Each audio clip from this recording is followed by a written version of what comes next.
Hello everyone, my name's Impractical and welcome back to Sonic Speed Simulator. Today we're going to be doing the best trails guide. Now I will let you guys know this, we are going to repeat some things regarding the changes of Fast Friends, so I will put a timestamp down below so you guys can skip that or just check the timestamps in the description. I will also let you guys know that I am going to be delaying the free-to-play version of these guides. The reason being is that I have got a lot of confirmation for a lot of information, especially regarding balance changes, so I want to make sure I explain that very clearly, and the video ended up being about like 25 minutes long, so I'm gonna keep working on editing it until I can get it to a smaller factor, so that'll probably be delayed until Wednesday.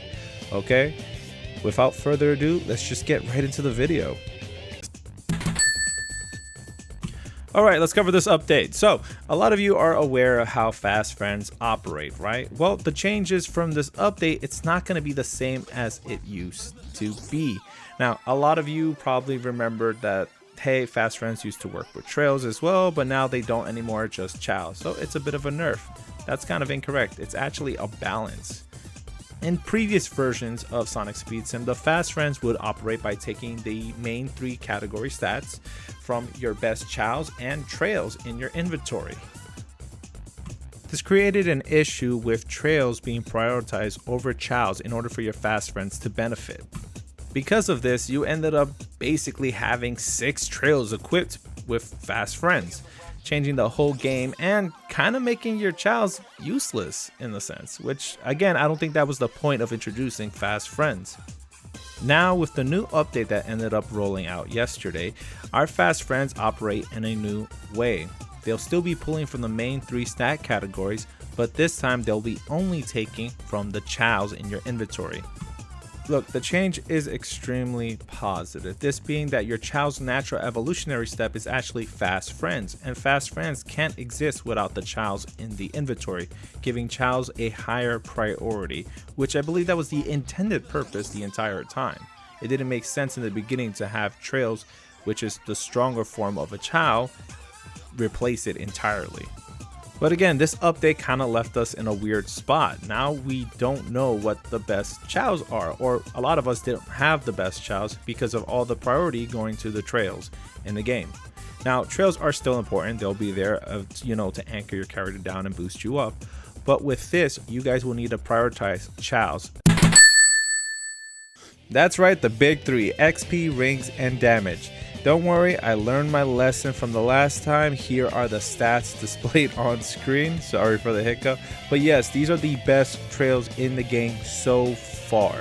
Now these are collected from a wider variety of events. The Candy Corn Trail from the Halloween shop, Classic Knuckles Blur Trail from the Classic Knuckles event, the Emerald Energy Trail from the Supersonic event. These are the high money ticket items that can help you stand out with your account. Now I know the change, it really is drastic and kind of sucks, especially how it used to be when you consider how these trails actually gave us some amazing Fast Friends. But those changes are now a little scuff. I mean, if we compared it, you guys can see the big difference here. We're talking a huge number. I mean, just look at damage alone. The Classic Knuckles Blur Trail is 22 million, while the Knuckles Chow only gives you 8 million.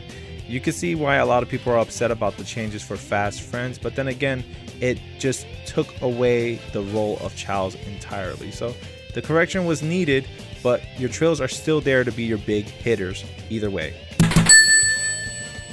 Alright, let's talk stamina. So our Silver Blur Trail is here. Yes, it is our best in slot for stamina. It gives you a plus 10 in it. Now, if you're like me who does a lot of races, guess what? You're gonna need this trail. It's very beneficial, especially with a stamina based setup. Now, a lot of folks like to have different setups when it comes to races. There's some who prefer magnet, there's some who prefer stamina. I prefer stamina because it really does have a lot of use. Now, the most you get out of this is going to be in the races. Races are very beneficial for stamina because one, the higher your stamina, the longer your boost will last, especially if you're not depending on rings so often to replenish them. I have infinite magnets, so it's a deadly combo when you look at both combined. Supersonic with Supersonic Toy Robots and the Silver Blur Trail, you're looking at a deadly combination just to keep boosting the entire race. Okay, so the gunpowder trail. This is our trail for magnet. Now this is kind of pretty weird because I know a lot of pay to win players just have infinite magnet and they don't need any additional magnet. I can say with experimenting with just a little bit additional magnet, you'll increase your range of pull, which is pretty interesting, especially in Cyber Station, because you get a wider pull. I remember showing this in previous versions of my video and other guides about how amazing it is stacking magnet on magnet, but again, it does get capped off to a certain point. So for players who don't have magnet, you probably need a lot more than just this one trail. For the players who have infinite magnet, this trail should give it a little extra range just so you can start pulling things on the upper levels in the stages. So this one's a recent addition in the trail list. The Cream Blur trail came out for the Easter event, and it is the first luck-based trail. Now this is really good for vending machines. Again, vending machines are really key, and when we do eventually get a new world vending machine, we can benefit from this. Now you will need a lot of luck-based chows. Well, that'll be the Crimson Wisp, of course, if you guys watched my last video, and a luck-based character. In that last video I also used Classic Sonic. Now with as much luck as possible, this will increase your odds for getting the chows, wisps, and even from the fast vending machine, help you get what you're after, which is very important because in the long run it'll save you cost. I'm sure a lot of players who have made it up to Hilltop have seen the astronomical cost it is for some of these chows and trails, and then even in Cyber Station it gets pretty pricey. So this to me is an essential thing to have just to save you cost of rings. Okay, so this is another weird one. I already explained in my last video how air is, you really don't need air. Air is only for people who don't have robot based characters. If you have no mech characters, then you're gonna need air as much as possible to survive long enough in a no place to complete the quest. But I will say this though, once you have a mech based character or adventure Knuckles, you're gonna be fine. You're gonna be breathing easy with no worry about having an air cap limit. It's kind of weird that I have this trail maxed and fused, but to let you guys know, there is another air trail. In fact, there is one in the Dread quest. The Pirate Flag trail is also air based with the same stats. So this is pretty interesting. You have either the Bubble trail or the Pirate Flag trail. Both provide air, give you an additional plus 20 when maxed and fused. So there you have it. This is mostly just to help your new account. So if you guys are using a lot of alts like I do, I usually throw on my alts just to help me farm out the quest for more red star rings when I don't have a mech based character. But then again, at that point, might as well trade one of your spare robot based characters if you have it. And time for the most broken trail of all, the Sonic trail. Okay, I've shown this off with the U-Pet together coupled with Supersonic. You blitz through the air. You're talking actually breaking the speed cap and hitting over 1,000 speed while flying through the air with Supersonic, which is pretty crazy. It's a good way to navigate the map. The only issue and downside of this trail is the fact it's a little hard to control, especially going that fast. But again, it is a unique trail, and you get this one in the April Fool's event. Now, this trail is very rare, and it's the only one of its kind that actually has the speed stat, which was locked away in the Legacy version of the game.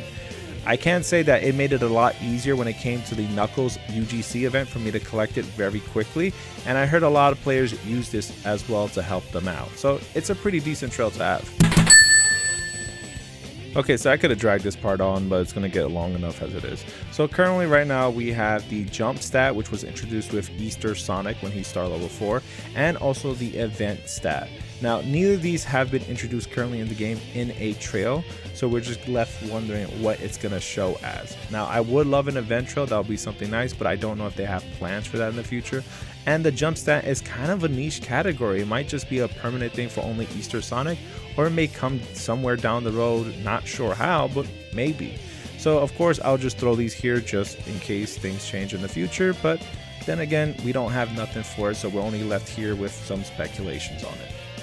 And that about wraps it up. So if you guys happen to have these trails or all of them, please let me know in the comments down below. Don't forget to leave a like and subscribe, and I'll see all of you next time. Bye bye.